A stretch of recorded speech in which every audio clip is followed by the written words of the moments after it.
Hello guys, my name is Vikram. Welcomes you to strive for progress. Topic आपको पता लग गया होगा, चलिए स्टार्ट करते हैं। फर्स्ट हमारा क्वेश्चन है, A and be started a business with respective investments of ₹25,000 and ₹15,000. The number of months for which B invested was 4 less than the number of months A had invested. If the respective ratio between total profit and A's share in profit was 7:5, what was number of months for which B invested in the business? तो कहना क्या चाहता है, पहले हमने question को समझना होता है, उसके बाद वो सिंपली हो जाता है। तो क्वेश्चन क्या कह रहा है, अपनी लैंग्वेज में समझा करो इसको कि ए और बी दो आदमी हैं, उन्होंने एक बिजनेस स्टार्ट किया। ए ने 25,000 रुपए लगाए, बी ने लगाए 15,000 रुपए। तो जो बी था, अब जो बी था आदमी, उसने 4 महीने कम के लिए पैसे लगाए हैं और ए ने क्या है, ए ने उससे ज्यादा महीने के लिए पैसे लगाए हैं। और जो बाद में जो प्रॉफिट हुआ है, टोटल प्रॉफिट और ए का जो प्रॉफिट है, उनका हमें रेशो दे रखा है और हमें पूछा है कि बी ने कितने टाइम के लिए पैसा लगाया था। तो यहां से आ जाएगा आपका, कैसे इसको फाइंड करेंगे हम। सबसे पहले आपको एक फॉर्मूला याद रखना है और कुछ भी नहीं है इसमें, सारा समझने वाला है। फॉर्मूला क्या होता है हमारा, कि अगर हमारे पास जैसे ए आदमी है तो ए ने कितनी इन्वेस्टमेंट की, ए ने जितनी इन्वेस्टमेंट की, मतलब ए ने इन्वेस्टमेंट जितनी की, उसके मल्टीप्लाई में कितने टाइम के लिए की, उसका जो टाइम है वो आ जाएगा। और डिवाइड में जो दूसरा आदमी होता है, जैसे कि बी है, यहाँ पे बी ने इन्वेस्टमेंट कितनी की और उसने कितने टाइम के लिए पैसा लगाया, इनटू में वो लिख देना है। वो इज इक्वल टू, वो किसके इक्वल होता है, जो प्रॉफिट किसका होगा, ए का प्रॉफिट होगा, और जो प्रॉफिट किसका होगा, बी का प्रॉफिट होगा। ये आपको एक फॉर्मूला ध्यान में रखना है और सारा आपका टॉपिक कंप्लीट हो जाना है। क्या है ये, इन्वेस्टमेंट किसकी है, ए की, इनटू में उसका टाइम, डिवाइड बाय बी की इन्वेस्टमेंट इनटू उसका टाइम, कितने टाइम के लिए लगाया है, वो इक्वल होता है profit of A divide by profit of B. ये हमारा एक ही फॉर्मूला है और इससे आपके सारे क्वेश्चन हो जाएंगे। कईयों में ये यूज होता है, कईयों में नहीं होता। चलो स्टार्ट करते हैं।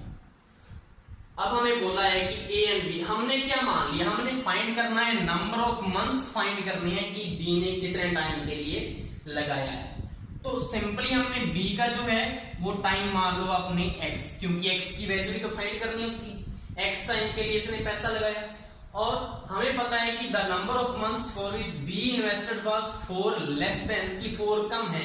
तो हम क्या मान सकते हैं कि a का जो इन्वेस्टमेंट होगा वो x, मतलब जो b ने लगाया है उसका 4 प्लस होगा ना, उसका 4 ज्यादा होगा, क्योंकि ये क्या बोल रहा है कि b का 4 लेस है, तो मतलब x प्लस 4 क्या होगा, a का इन्वेस्टमेंट टाइम होगा।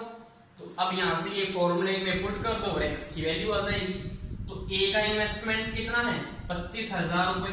तो 25,000 इंटू टाइम a का कितना है, अभी हमने फाइंड किया है x plus 4 divide by b का इन्वेस्टमेंट कितना है 15,000, 15,000 इंटू टाइम x मान लिया हमने इक्वल टू प्रॉफिट ऑफ ए। अब हमें पता है कि ए का जो शेयर है वो प्रॉफिट में कितना है, 5 है, और हमें टोटल प्रॉफिट दिया है वो कितना, उसका रेशो कितना है, 7 है। तो हमें बी का नहीं दिया हुआ, तो हमें सिंपली पता लग रहा है कैसे, कि अगर टोटल 7 है उसमें से 5 किसका है, ए का है शेयर, तो बचा कितना, 2 ही तो बचा, वो किसका होगा, बी का होगा। तो हम यहाँ पे क्या पुट करेंगे, ए का कितना है, ए का 5 है, और नीचे 7 नहीं पुट करना क्योंकि 7 तो टोटल प्रॉफिट का है, तो हमें किसका पुट करना है, बी का। तो यहाँ पे क्या आएगा, 2 आएगा। अब आपको ये नहीं समझ आ रहा होगा कि ये तो रेशो था, हमने कैसे इसका प्रॉफिट यहाँ पे पुट कर दिया, ये तो रेशो था। तो रेशो सिंपली इसको समझने वाली चीज है कि 7:5 आया कैसे होगा, कि क्या वैल्यू होगी यहाँ पे, क्या वैल्यू हो सकती है, कि अगर यहाँ पे हमने जैसे कि 35 हमारा क्या है, टोटल प्रॉफिट मान लो आप, कि हमारा टोटल प्रॉफिट कितना है 35, और ए का प्रॉफिट कितना आ जाएगा फिर ए का प्रॉफिट कितना आएगा 7:5 आया कैसे 25 होगा ना ए का प्रॉफिट कितना होगा 25 कैसे जैसे कि आपका 7:5 किसका है टोटल प्रॉफिट अपॉन में ए का प्रॉफिट तो टोटल प्रॉफिट कितना है 35 बटा ए का प्रॉफिट हमने 25 बोल दिया तो यहां से इसका फाइंड करोगे तो रेशो कितना आएगा 5 7 35 और 5 5 25 7:5 ही तो आया तो टोटल प्रॉफिट कितना है 35 है अगर 35 में से 25 निकालेंगे तो कितना आएगा तो यहां से देख लो यहाँ पे आ जाएगा 0 और यहाँ पे 10 आ जाएगा तो यहाँ पे क्या आया 10 आया तो मैंने ये 2 क्यों लिखा है समझ में आया कैसे क्योंकि यहाँ पे देखो अगर हमने a/b रेशो फाइंड करना है तो a का प्रॉफिट कितना है 25 और b का प्रॉफिट कितना है 10 ये आ गया अब यहाँ पे रेशो निकालो तो कितना आएगा 5 दूना 10 5 5 25 तो 5:2 ही तो आया इसको सीधा मैंने डायरेक्ट कैसे फाइंड कर लिया कि अगर टोटल 7 है उसमें से 5 a का है तो b का 2 ही होगा अगर ऐसे नहीं समझा रहा तो इसको एग्जांपल से देख लो कि अगर टोटल 35 है इसके अकॉर्डिंग देखा है मैंने कि इसका जो मल्टीपल है क्या बनेगा 7 5 35 होते हैं 5 5 25 होते हैं रेशो में हमने ये तो आप जानते ही होंगे तो इससे आ जाएगा आपका 5/2 आ जाएगा अब इसको सॉल्व करना है सिंपली और तो यहां से देखो 3 0 से ये 3 0 तो सीधी यहां से ही काट दो आप तो इसके बाद क्या आ जाएगा यहां से 25x आ जाएगा प्लस 4 है 25 चौका 100 और 2 का मल्टीप्लाई आ जाएगा तो कितना आ जाएगा यहां से 50x प्लस 25 चौका 100 और 100 दूना 200 इज इक्वल टू इसको 15 5 75 होते हैं 75x आ गया तो अब इसको इधर ले जाओ तो 200 इक्वल टू क्या आ जाएगा 5 और 25x तो यहां से x की वैल्यू क्या आ जाएगी 200 बटा 25 तो 25 8 200 होते हैं तो x की वैल्यू कितनी आ गई 8 आ गई हमारा आंसर क्या 8 कि b ने कितने टाइम के लिए पैसा लगाया 8 मंथ के लिए तो अगर आपको ये भी पूछ ले कि a का फिर कितना होगा तो a का कितना होगा 1 साल हो गया ना 8 + 4 कितना हो गया 12 मंथ मतलब 1 साल के लिए उसने क्या लगाया a ने पैसा लगाया है कितना 25,000 रुपए तो ये आपका आंसर था नेक्स्ट क्वेश्चन है हमारा A retailer bought a luxury pen after getting a discount of 30% on the mark price. He sold the luxury pen to a customer for rupees 4536 and earned a profit of 20% on his cost price. What was the initial mark price of the luxury pen? तो एक pen है जिसको एक retailer जो है खरीदता है कितने डिस्काउंट पे 30% पे और उसको वो बेचता है किसी कस्टमर को 20% के प्रॉफिट से इतने रुपए में तो हमारे से क्या पूछा है कि लग्जरी पेन का इनिशियल प्राइस था कितना कि डिस्काउंट से पहले भी उसका प्राइस कितना था तो इसके इन क्वेश्चन में हमने करना क्या होता है जब भी ऐसे क्वेश्चन आ जाए हर क्वेश्चन में आपको उसका कॉस्ट प्राइस है वो 100 रुपए मान के चलना है और कुछ भी नहीं करना सिर्फ 100 रुपए मानना और आपका जो क्वेश्चन है उसके अकॉर्डिंग उसको सेट करते जाना तो हमने क्या मान लिया कि जो हमारा लग्जरी पेन है उसका जो कॉस्ट प्राइस है वो है हमारा 100 रुपए 100 रुपए हमने मान लिया अब उसको डिस्काउंट कितना मिला 30% तो मतलब जो रिटेलर था उसको कितने का पड़ा 100 का 30% निकाल के देख लो नहीं तो सीधा ही हमें पता लग जाएगा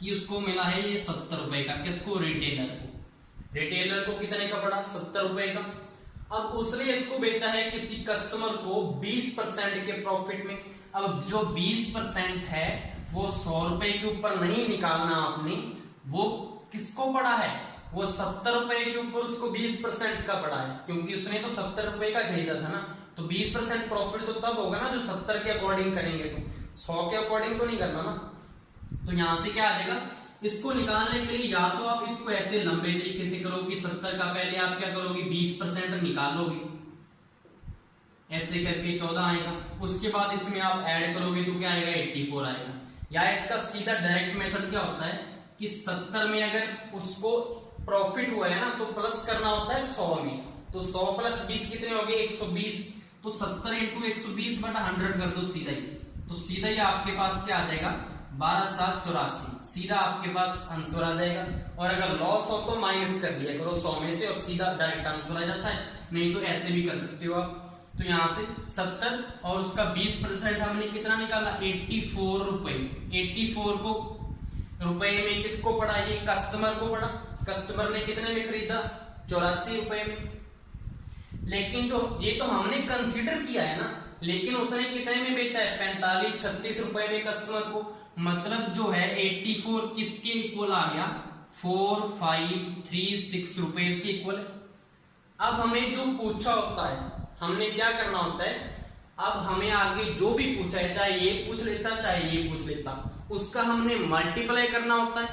और जो हमने कंसीडर किया है और जो एक्चुअल प्राइस आया है, हमने क्या करना है एक्चुअल प्राइस में जो कंसीडर किया है वो वाला रुपए का प्राइस को डिवाइड करना है और मल्टीप्लाई में जो निकालना होता है। सिंपली कैसे कि हमारे पास आया 4536। अब इसके अकॉर्डिंग हमारा जो हमने जो कंसीडर किया था कौन है 84 है, तो इसका डिवाइड में कर दो 84। अब हमने निकालना किसका है, हमने निकालना है इनिशियली कॉस्ट प्राइस कितना था, मतलब हमारा जो 100 था वो उसका इनिशियल प्राइस हो गया। तो इसको 100 से क्या कर दो मल्टीप्लाई कर दो। तो यहां से क्या आ जाएगा इसका आंसर, ये 12 पे जाएगा 12,784, 12 की 36, 5 4 9 93, 12,784 और 12 8 96, ये कट गया। अब 7 पे जाएगा 7 5 35, 2 7 4 28, तो 54 आ गया। तो इसका आंसर आ जाएगा 54 into 100 तो 5400। 5400 क्या आ गया, उसका इनिशियली कॉस्ट प्राइस आ गया किसका लग्जरी पेन का। यही हमसे पूछा था। अगर वो क्या करता, अगर वो हमसे इस क्वेश्चन में ये पूछ लेता कि जो रिटेलर था उसको वो कितने का पड़ा, तो हमने सिंपली क्या करना था, जहां पे हमने 100 का मल्टीप्लाई किया है ना, वहां पे हमने मल्टीप्लाई किसका करना था इनटू में 70 का। तो किसका आ जाता, तो रिटेलर को कितने का पड़ा था वो रुपए आ जाते एक्चुअल में कितने रुपए थे। लेकिन हमने इसमें इनिशियल पूछा था तो हमने 100 का मल्टीप्लाई किया। बस ऐसा क्वेश्चन जो भी आ जाए कंसीडर करना है कॉस्ट प्राइस 100 रुपए और उसको क्वेश्चन के अकॉर्डिंग सेट करके जो हमने एक्चुअल दे रखा है उसके अकॉर्डिंग जो आया है उसका डिवाइड करना है और मल्टीप्लाई में जिसका पूछा है वो कर दो मल्टीप्लाई। तो इसका सिंपली आंसर आ जाता है और कुछ भी नहीं करना। नेक्स्ट हमारा क्वेश्चन है, a shopkeeper sold 8 chairs at a profit of 20% and 6 chairs at a profit of 10%. Had he sold all the 14 chairs at a profit of 12%, his profit would have been reduced by rupees 442. What is the cost price of each chair? तो कुर्सियां हैं, अगर वो 8 कुर्सी 20% profit से बेचता है और 6 जो कुर्सियां हैं वो 10% प्रॉफिट से बेचता है, और अगर वो 14 की 14 चेयर या कुर्सियां 12% के प्रॉफिट से बेचता है, तो दोनों में डिफरेंस कितने का आएगा 442 का आएगा। मतलब अगर उस तरीके से बेचता है और अगर इस तरीके से बेचता है तो दोनों में कितने का डिफरेंस आ रहा है उसका 442 का। तो उसका कॉस्ट प्राइस कितना होगा वो पूछा है उसने कुर्सी का। तो हमने वैसे ही कंसीडर कर लेना है कि हमने सोच लिया, हमने मान लिया कि जो हमारी जो चेयर है उसका हमारा जो कॉस्ट प्राइस है वो है 100 रुपए। अगर वो 8 जो कुर्सी है 20% के प्रॉफिट से बेचता है, 20% के अकॉर्डिंग यहाँ पे 120 रुपए की आ गई, इसके अकॉर्डिंग 20% प्रॉफिट के अकॉर्डिंग 120 रुपए बने।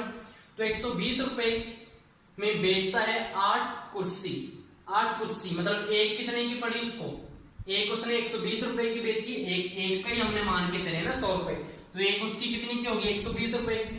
तो टोटल उसको कितना रुपया मिलेगा अगर वो 8 कुर्सी बेचेगा, तो 12 8 96, तो 960 रुपए उसको मिल जाएंगे।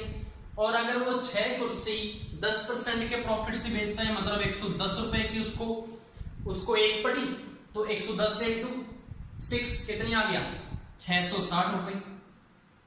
660 रुपए उसने यहां से कमा लिए, तो दोनों को ऐड कर दो, टोटल कितने कमा लिए उसने इस तरीके से उसके कितने कमाए 6 6 12 दुआ 1 असर बचेगी 9 6 15 और 1 16। कैलकुलेशन में लैंग्वेज ऐसी ही होती है, अपनी लैंग्वेज होती है, जो सिंपल लगे वैसा ही करना है। तो 1620 रुपए बने, नेक्स्ट है, अगर वो दूसरे तरीके से बेचता कि अगर वो 14 जो चेयर्स हैं, टोटल जो 14 हैं, अगर उसको 12% के प्रॉफिट से बेचता, 12% मतलब 112 रुपए की एक पड़ी, उसको 14 की 14 बेची तो उसको कितने रुपए मिले वो फाइंड करो कि 112 इंटू 14, 12 चौका 48, 4 एकम 4, 112, 8 4 2 6 5, 1568, तो उसको मिले 1568 रुपए। अब उसने क्या बोला है, तो दोनों में कितने का डिफरेंस है, 442 रुपए का फर्क है। ये तो हमने कंसीडर किया है, उसने कितना बताया 442, हमने भी तो फाइंड करना ही है ना कितना डिफरेंस आए। तो 1620 तो इस तरीके से मिले थे, और अगर 14 की 14 12% से बेचता तो उसके कितना रुपए मिलता, 1568। दोनों का डिफरेंस करोगे, 10 में से 8 गया 2, 11 में से 6 गया 5, और 52 रुपए आ गए। 52 का क्या आ गया, डिफरेंस आ गया। ये तो हमारा कंसीडर किया हुआ है, जैसे मैंने पहले बताया था। एक्चुअल में कितना है 442, तो वैसे ही करना है हमने। जो निकालना किसका है, कॉस्ट प्राइस, तो उसका मल्टीप्लाई, तो 442 डिवाइड बाय 52 इंटू निकालना किसका है, कॉस्ट प्राइस इनिशियल निकालना है, तो 100 का मल्टीप्लाई करेंगे। इसको सॉल्व कर लो तो ये किस पे जाएगा, 13 पे जाएगा, 13 चौके 52, 13 3 39, 13 चौके 52, तो ये 3400 बटा 4 आ गया, 25 चौका 100 होते हैं 25, तो 25 को 34 से मल्टीप्लाई कर लो, 34 को 25 से किया तो आएगा 5 चौका 20, 0 2, 5 3 15 और 2 17, 2 चौका 8, 2 3 6, 0 7 15, 7 7 14 1 15, 5 1 6 7 1 850। तो 850 रुपए किसकी मिले, कॉस्ट प्राइस कितना है ईच चेयर का, 850 रुपए। एक कुर्सी कितने की है, 850 की एक कुर्सी है। ये आपको क्लियर हो गया होगा। नेक्स्ट क्वेश्चन है, A and be started a business together by investing ₹10,400 and ₹14,300 respectively. After 4 months, C joined them with an amount of ₹9,100. If they earned an annual profit of ₹11,360, what is C's share in the profit? इस question में करना क्या है, हमें दे रखा है कि total जो प्रॉफिट है वो कितना है 11,360 रुपए। हमें पता है कि प्रॉफिट कैसे निकालते हैं, इन्वेस्टमेंट इनटू टाइम करने से। तो हमने तीनों जो बंदे हैं ना, ए बी और सी, तीनों का हमने रेशो निकालना है। उस रेशो से हमने टोटल प्रॉफिट का रेशो निकालना है, उसको हम इसमें डिवाइड करेंगे और किसका निकालना है उसका मल्टीप्लाई कर देंगे तो आंसर आ जाएगा। तो चलिए देखते हैं, ए का जो है इन्वेस्टमेंट कितना है 10,400, तो 10,400 लिख लो, इनटू कितने टाइम के लिए लगाया, यहाँ पे हमारा एनुअल प्रॉफिट लिखा है, मतलब 12 महीने के लिए लगाया होगा इसने, तो इनटू में 12 रेशो। बी का कितना है, बी ने लगाए हैं 14,300 रुपए, इसने कितने के लिए लगाया, इसने भी 12 मंथ के लिए लगाया क्योंकि दे रखा है। लेकिन जो सी है उसने लगाए हैं 9100, कितने टाइम के लिए, आफ्टर 4 मंथ्स उसने ज्वाइन किया है ना ए और बी को, मतलब जब ए और बी ने 4 महीने काम कर लिया इकट्ठा, उसके बाद सी ने किया है ज्वाइन, तो मतलब कितने टाइम के लिए लगाया होगा, 12 में से 4 तो गए, 8 बचे हैं, तो 8 मंथ के लिए इसने लगाया है। अब इस रेशो को हमने सॉल्व करना है और टोटल रेशो निकालना है, उसमें डिवाइड करेंगे इसका और इनटू में सी का निकालना है, तो सी का लिख देंगे। ये देखो यहाँ पे 2 0 है, 2 0 है, 2 0 कट गया सीधा। 13 7 91 होते हैं, 13 8 104 होते हैं, 13 कम 13, 13 कम 13, ये गया। अब ये कटेगा 4 पे, 4 दूना 8 हो गया, 4 तिया 12 हो गया और 4 तिया 12 हो गया। अब आगे कट रहा है, नहीं कट रहा, तो यहाँ पे मल्टीप्लाई है ना, तो 8 तिया 24 रेशो, 11 तिया 33 रेशो, 7 गुना 14, ये हमारे पास आ गया रेशो। अब तीनों का हमने क्या करना है, सम टोटल प्रॉफिट के लिए, तो तीनों को ऐड कर दो, क्या आएगा 4 4 8 9 10 11, एक असर बच गई, 3 4 5 6 और 7, तो 71 क्या आ गया, टोटल आ गया। तो मैंने क्या बोला है, टोटल का इसमें डिवाइड कर दो, तो 11,360 बटा हमारा कितना है 71 आया, और निकालना किसका है सी का निकालना है, सी का कितना है 14 है, तो 14 का मल्टीप्लाई कर दो, ये हमारा क्या आ गया आंसर आ गया। इसको सॉल्व कर लोगे या करना पड़ेगा, कर लेते हैं। ये कितने पे जाएगा, ये तो 1 पे जाएगा, इसको इधर ही करना पड़ेगा। 11 360 को 71 से करना है तो 71, 3 में से 1 गया 2, 7 4 11 होती हैं, और ऊपर से आ गया 6, 7 6 का 42, और ये पूरा पूरा चला ही गया, तो आ जाएगा ये 160 आ गया। अब 16 को 14 से मल्टीप्लाई करना पड़ेगा, 16 चौके 64, 16 एकम 16, 4 6 6 12, और ये 224 आ गया, और 0 ये रही, तो 2240 रुपए आ गए। सी का शेयर कितना आ गया, सी का जो प्रॉफिट है वो एक साल में कितना आ गया 2240 रुपए। अगर इसी क्वेश्चन में आपको ये पूछ लेता कि ए का निकाल लो और बी का निकाल लो, तो सिंपली आप 14 की जगह क्या कर देते 24 का मल्टीप्लाई ए के लिए, और अगर बी का पूछ लेता तो 33 का मल्टीप्लाई कर देते 14 को रिप्लेस करके। टोटल तो यही रहना था, क्योंकि टोटल तो तीनों का टोटल यही आया ना, और हमें ये दे रखा था, तो ये तो सेम रहेगा, सिर्फ इसमें चेंज हो जाएगा आपको क्वेश्चन के अकॉर्डिंग। नेक्स्ट क्वेश्चन है हमारा, the cost price of 2 dozen, dozen क्या होता है दर्जन, 2 dozen mangoes is ₹32। After selling 18 mangoes at ₹12 per dozen, the shopkeeper reduced the rate to ₹4 per dozen, then find the loss %। तो हमें दे रखा है कि कॉस्ट प्राइस जो है 24 जो हमारे पास आम है या मैंगो हैं उनके कितना दे रखा है 32 रुपए। 2 डजन का मतलब 24 हो गए ना आम, तो 24 जो आम है वो 32 रुपए के हैं कॉस्ट प्राइस उसका। 18 आम उसने बेचे हैं 12 रुपए पर दर्जन, दर्जन में कितने होते हैं 12 आम होते हैं, तो कितने हो गए रुपए उसकी 18 रुपए हो गए। 18 रुपए तो उसने कमा लिए, कितने आम बेच के 18 आम बेच के। अब बचे कितने आम हमारे पास 6 आम बचे हैं, 6 मैंगो बचे हैं। अब उसने क्या बोला है, the shopkeeper reduce the rate to ₹4 per dozen. अब उसने रेट उसका कम कर दिया, 4 रुपए की दर्जन दे रहा है, तो एक आम कितने का बना 4/12, 1/3, 1/3 रुपए का एक आम बना। नहीं तो ऐसे देख लो इसको, 12 आम जो हैं वो 4 रुपए के दे रहा है, तो एक आम कितने का हो गया 4/12 का, मतलब 4 एकम 4, 4 3 12, तो 1/3 का बना। अब हमारे पास बचे कितने हैं 6 आम बचे हैं, तो इनटू में 6 कर दो, तो कितने रुपए के बने 2 रुपए के। तो अब मतलब उसका 2 रुपये उसने यहां से कमा लिए, तो टोटल उसने कमा कितने लिए 20 रुपए। तो हमें सीधा ही दिख रहा है कि 32 रुपए तो उसके लगे थे उस आमों के ऊपर, और उसने 20 रुपए में बेचे हैं, तो उसको लॉस ही हुआ है ना, तो हमें लॉस ही तो पूछा है, देन फाइंड द लॉस %। लेकिन यहाँ पे आपका आंसर नहीं आया, उसने परसेंट में पूछा है ना, तो ये तो हमारे रुपीज में है। तो हमें आपको पता है, ये सभी को फॉर्मूला पता होगा, अगर आपने प्रॉफिट निकालना है या लॉस निकालना है परसेंट में, तो नीचे हमेशा क्या आएगा कॉस्ट प्राइस आएगा। तो कॉस्ट प्राइस उसका कितना है 32 रुपए, और परसेंट निकालना है तो इनटू में क्या आ जाएगा 100 आ जाएगा। अब यहाँ पे क्या आएगा, अगर तो आपने निकालना है लॉस, लॉस का मतलब आपका कॉस्ट प्राइस ज्यादा ही होगा सेलिंग प्राइस से, तो कॉस्ट प्राइस माइनस क्या आएगा सेलिंग प्राइस। और अगर आपने प्रॉफिट निकालना हो तो प्रॉफिट का मतलब क्या है कि आपने सेलिंग जो प्राइस है वो आपके ज्यादा रुपए होंगे, तो उसमें क्या आ जाएगा selling price minus cost price आ जाएगा। ये एक फॉर्मूला है हमारे पास। नीचे क्या होता है, नीचे हमेशा कॉस्ट प्राइस होता है। तो इस क्वेश्चन के अकॉर्डिंग क्या आएगा, उसका लॉस हुआ है, तो 32 माइनस 20 कितना हो गया 12 रुपए, तो 12 बटा कॉस्ट प्राइस कितना है 32 इंटू 100। तो यहां से इसका आंसर देख लो क्या आ जाएगा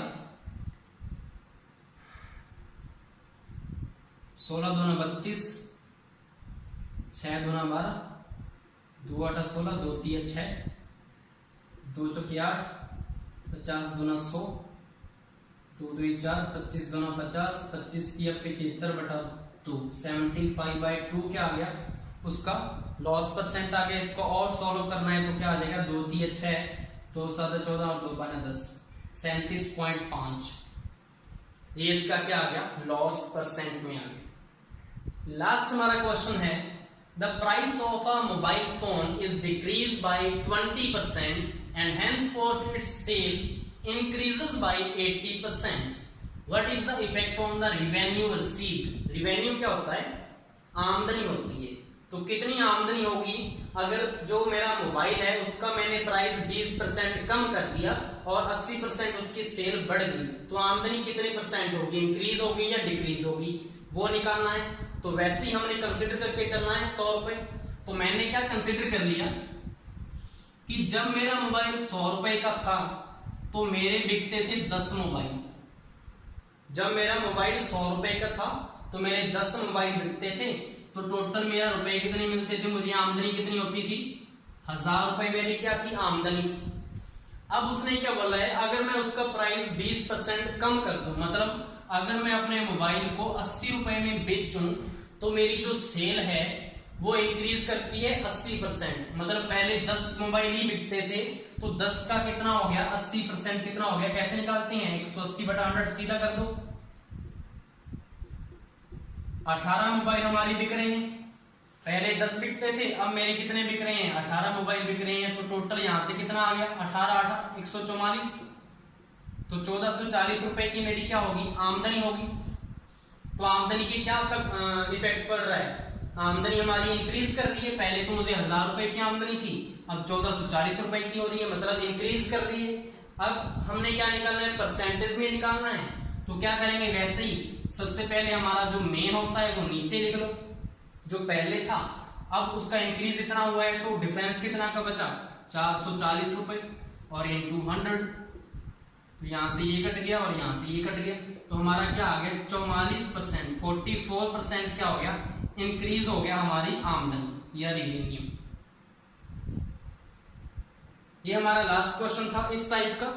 सारे के सारे जो क्वेश्चन आते हैं आपके एग्जाम्स में इस टाइप के अलावा कोई नहीं आता, सारे टाइप्स मैंने करवा दिए हैं। आई होप सो आपको ये पसंद आया होगा। Thank you.